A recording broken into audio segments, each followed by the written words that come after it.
जय सिया राम, सभी को प्रणाम। तो मेरे प्यारे बच्चों, आज का क्वेश्चन है a tower 100 meter in height. ठीक है, एक टावर है जिसकी हाइट कितनी है 100 मीटर। ओके, ये हमारे पास टावर है, 100 मीटर है इसकी height. Okay, A particle is dropped from the top of the tower. एक पार्टिकल ड्रॉप किया जाता है टावर के टॉप से, and at the same time another particle is projected upward from the foot of the tower। उसी time पे दूसरा particle project किया जाता है जो टावर का फुट है ना वहाँ से, और उसको अपवर्ड प्रोजेक्ट किया जाता है। ठीक है, both particles meet at a height of 40 meter. ठीक है, दोनों पार्टिकल्स कितनी हाइट पे मिलते हैं? 40 मीटर की हाइट पे। ठीक है, यानी कुछ यहाँ ये डिस्टेंस कितना है 40 मीटर।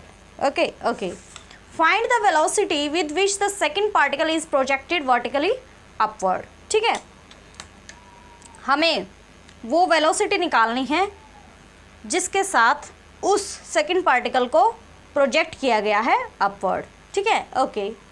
सो बेटा, ये 40 मीटर है तो ये कितना बच जाएगा हाइट? ये 60 मीटर बच जाएगा। ठीक है, this is what 60 meter. Okay, तो हम बढ़ते हैं किस तरफ? फर्स्ट केस की तरफ, जब पार्टिकल को ड्रॉप किया जाता है डाउनवर्ड। ठीक है, टॉप ऑफ द टावर से वर्टिकली डाउनवर्ड ड्रॉप किया जाता है पार्टिकल को। ठीक है, तो उस वक्त जो इनिशियल वेलोसिटी होगी, ये हम फर्स्ट पार्टिकल की बात कर रहे हैं, वो क्या होगी? 0। और ये दोनों पार्टिकल्स 60 मीटर के, ये जो अप ऊपर से अगर आप लोगे ना अपर से डिस्टेंस, तो ये जो पॉइंट है ना, इसको आप नाम दे दो सी पॉइंट। यहाँ से अगर ये डिस्टेंस लोगे तो 60 मीटर है, और अगर टावर के लोअर एंड से लोगे तो ये डिस्टेंस कितना है? 40 मीटर। ओके, सो ये सी पॉइंट पे मीट करते हैं। ठीक है, ओके। सो डिस्टेंस कितना हो गया? 60 मीटर। अब आप ये जानते हैं कि एक्सेलरेशन ड्यू टू ग्रेविटी क्या होता है? 9.81 मीटर पर सेकंड स्क्वायर, यही लेते हैं हम। ठीक है, ओके ओके। नाउ सो बेटा, ये कितने टाइम पे मिलते हैं ये हमें पता नहीं, T1 ले लेते हैं हम ये। ठीक है, T1 टाइम पे मिलते हैं ये। ओके, सो अब आप क्या करेंगे? सेकंड इक्वेशन ऑफ मोशन को अप्लाई करेंगे। करें आप apply. Second equation of motion क्या है हमारे पास? S = ut plus half AT square. ठीक है, so this is what 60 metre, और u कितना है 0 प्लस हाफ a कितना है 9.81, और ये क्या हो जाएगा? T1 का स्क्वायर। ठीक है, फर्स्ट पार्टिकल के लिए। Okay, so this is what 60 = 9.81 divided by 2, 4.905 into T1 का square. So 60 divided by 4.905 equal to T1 का स्क्वायर। सो T1 का square equal to 60 divided by 4.905। So this is what 12.23। So T1 equal to √12.23। So this is what 3.49 second. ठीक है,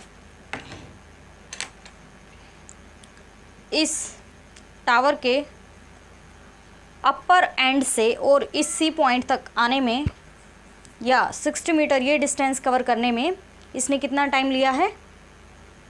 first particle ने 3.49 second. ठीक है, अब ये दोनों इस सी पॉइंट पे मिलते हैं, तो जितना वक्त इसने यहाँ से लेके, फर्स्ट पार्टिकल ने यहाँ से लेके यहाँ तक आने में लिया है, उतना ही टाइम ये सेकंड पार्टिकल लोअर एंड से लेके सी पॉइंट तक जाने में लेगा, मीटिंग पॉइंट तक जाने में टाइमिंग।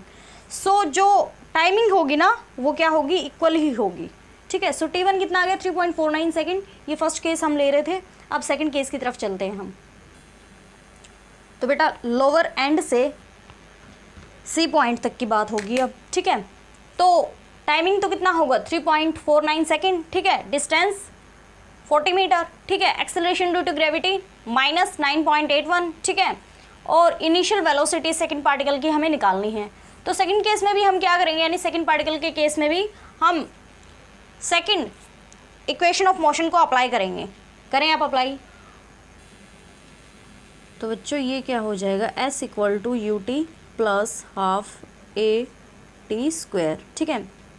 इसको हम T = T2, ठीक है।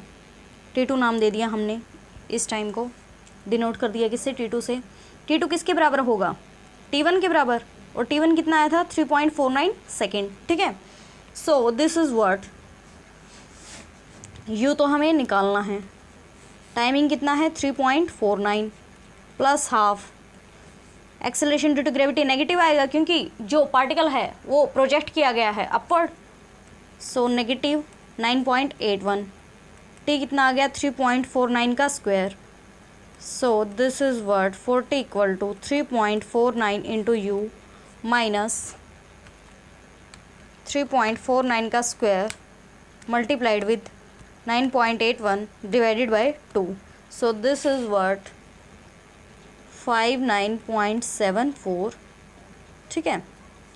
सो 40 + 59.74 = 3.49 × U, so U = 40 + 59.74 divided by 3.49, so this is what 28.578 metre पर सेकेंड। तो सेकेंड पार्टिकल को बच्चे इतनी वेलोसिटी के साथ प्रोजेक्ट किया जाता है वर्टिकली अपवर्ड। तो इसी के साथ होता है हमारा ये क्वेश्चन कंप्लीट। बने रहिए हमारे साथ। Thank you so much.